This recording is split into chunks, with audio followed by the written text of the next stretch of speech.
Well, the governor of Kansas, by the way, having been beaten up on other stories for eroding what they claim is eroding of the safety net, even blocking Medicaid expansion, announcing this week a major mental health initiative, backing it up with money. The governor, prompted in part by the massacre at Sandy Hook Elementary School, said his administration will spend $10 million to treat Kansas's most serious cases of mental illness. Now, what are we to read into this latest announcement? Well, I was at the news conference yesterday, talked with the governor about this. He thinks that this money, which by the way isn't new money, it's just really shifted from other parts of the healthcare budget, will allow mental health centers in Kansas to more quickly address highly risky mentally ill patients, which he thinks are responsible for events like Columbine and Sandy Hook. But it's also, I asked him directly, Nick, well, if you're so concerned about mental illness, how about expanding Medicaid? A lot of the Medicaid expansion would pay for mental health counseling, and he said he wasn't really ready to make that decision yet. That's when we'll know how committed the governor really is to mental health issues, it seems. But isn't this a significant gesture, Mary? It's a gesture. And it's a gesture that I would applaud because it is a gesture. However, if you look at the long-term history, Kansas is like a lot of states, and they have just decimated mental health care by cuts and cuts and cuts over really about the last decade. So it's a great gesture, but wait and see. Sam. Yeah, Mary's right. Back in 2007, there was a $27 million fund for mental health in Kansas. That's been cut back last year to $15 million, so this is going to help a little bit.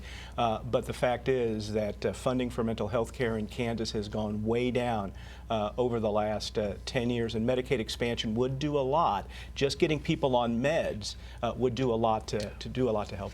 You know, from my vantage point, Nick, there's a political component here. This is a governor who is seen as being a governor who cuts and cuts and cuts.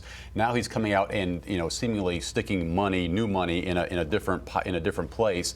There's some benefit for him, showing some compassion, showing that he is aware of some of these broader social needs that Sam rightly points out have gone ignored and neglected for so many years in Kansas. So he gets a little bang for the buck, I think, politically by coming out in favor of something here as he heads into the session.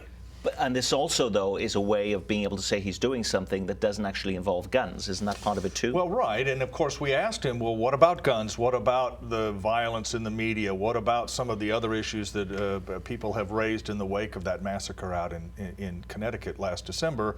His argument was, well, you can't do guns quickly. You can't really get at the violence in movies and video games quickly. This is a quick step. But really, as my colleagues have suggested, Nick, the proof will be in the pudding. $10 million is a drop in the bucket. The community health centers say they're glad to have it, beats a poke in the eye with a stick. But the proof will come in the next 90 days when Kansas decides whether or not it will accept all this money from the federal government for Medicaid that could help the mental health picture dramatically. We seem to be talking a lot about health care on this program this week, and here's another health care related story. The Affordable Care Act, or Obamacare as people like to call it, was supposed to support those left behind in the current health care system. So why is City Hall in Kansas City, Missouri, getting ready to put on the ballot a renewal of a health care tax this April for the indigent, and not a stopgap measure until the Affordable Care Act gets fully up and running in 2014. But this would be for the next 9 years. The health care tax would add $43 to the property tax bill of a $100,000 home. You happen to write this story, Dave, so why is this necessary?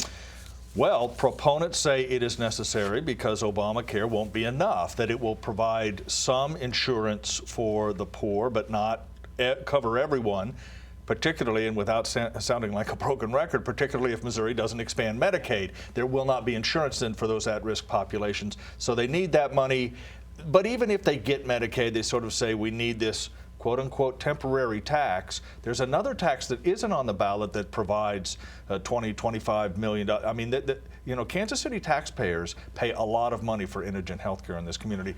quite apart from what they do for Obama. But some people would be surprised to think that a city is actually doing this. But Steve? Well, the timing of this is very interesting because as we're talking about here this half hour, there is so much in flux when it comes to health care and what's going to happen in Missouri, what the shape of Medicaid is going to be going forward. And interestingly enough, Nick, a task force at City Hall came up with a plan to extend this tax for 4 years, not the 9 years being contemplated here. That's a big difference. And I think voters are going to look at all this perhaps with some skepticism based on what's being trotted out here. And it was Mark Funkhauser, if I recall, who said, why is the city even involved in funding healthcare? Well, and do they want to be out of that business? Right, and this tax was originally passed in 2005 precisely with the argument that give us 9 years and we'll figure out how to get the region involved and get us out of this business. Instead, they've come back and said, no, give us another 9 years in addition to the permanent tax, which has doubled over the last 2 decades. So Kansas Cityans have been very generous locally in health care for the poor. We'll see that tested, I think,